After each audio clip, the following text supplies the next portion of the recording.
I would do. There was a boat coming in the harbor. Timing is very essential. I'll go ahead and give you the key. The key is this. There's always a light. Everybody say light. Say it again. One more time. There's a light that the train conductor needs to see. If that light is green, he can go. If it's red, he must stop. You see, God has given us road signs in our life that we must read. Lines that tell us to go and lines that tell us to stop. Whether we read those and believe them or not is up to us. That's why some of you have fallen and you cannot get up. But tonight, that's why I'm here. The boat needed to come through, so he called, and the man said, okay, I got time. It's a long time before the train should come. So he pulls the lever, as you just saw, and the big, huge steel bridge, the gears started turning. They started cranking the steam. All of a sudden, gears are moving, and that big, huge bridge is just starting to go up. As it rises higher and higher, he has to watch and make sure everything's set, everything's good, everything's fine. As he looks out the window, he can see everything, but the dad, being a good dad, keeps one eye on his work, but the other eye on his baby. One eye on the world, but the other eye on his children. You think God doesn't know where you are? He keeps one eye on his world and one eye on his child. No matter what you've done or where you've been, it's one eye on the world, but the other eye's on you. He's watched you and he's kept you. Even though your train is coming down the track, he understands that. And even though sometimes, I don't want to get ahead of myself. See the red light? He didn't see it.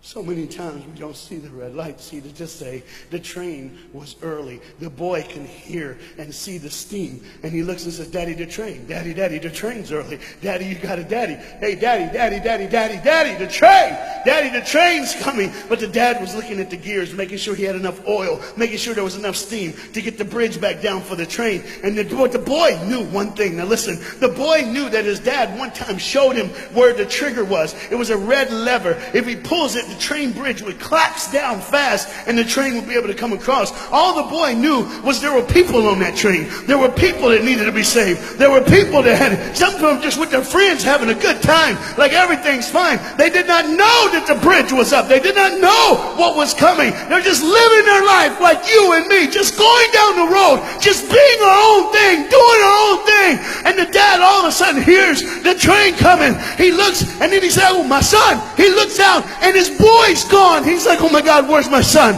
Where's my son? He got up and he looks back just in time to see his son trying to save the day. All he had to do was pull that lever. He reaches in to pull it, and the boy pulls too far, and he falls in the hole. Now it's on the father. And God the Father, did you hear me? God the Father has to make a choice. It's his now. Do I save my son, or do I save the world? But they don't even know. They don't even know. The greatest decision of his life. He can blame it on them not seeing the red light. He can blame it doesn't matter anymore. Pull the lever, save the world. Leave it up, save your son. For God so loved the world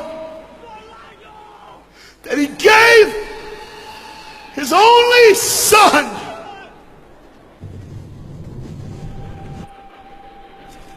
Whosoever believes in him will not perish. 3, 2, 1. So, and they didn't even know. They never would know. They didn't even know the train goes by. It's fine. Everything's cool. The bridge is down. Just like always. It's always going to be down. Are you hearing me tonight? He gave his only son. For God so loved the world that he gave. And you know what's amazing? I wonder what God did right when his son died on that cross. When he breathed his last breath. When he took that breath and he breathed and it was over. Here's what the Father would have looked like. They didn't even know, just trying to think of their life. Just trying to figure out what they're going to do next. Just thinking about the person they're going to see, the people they're going to hang out with. Just trying to be just loving, caring. Doesn't matter if you're blind. Doesn't matter if you're putting on a little more makeup, trying to look pretty for somebody, or just wearing another mask. It doesn't matter. God gave his son for you. What will I do when I grow up? Where will I go when I grow up? What would I change? And there was a girl in the bathroom on the train, liquefying her heroin to shoot up one more time. He died for her. He died for her. But in one moment, are you listening? In one moment, as the Bible says, everybody gets a chance. In one moment, to see the look of the Father when he knows when you realize what he did for you, when you realize the sacrifice, when you realize he let his son die so that you can live, when you realize what he did, no matter what you're doing, no matter where you're at in this life, no matter what you're a part of, you gotta stop. You gotta stop. Even if it's for 1 second, and think, my God, he did it for me. He did it for me. And I pray to God you drop what you're doing.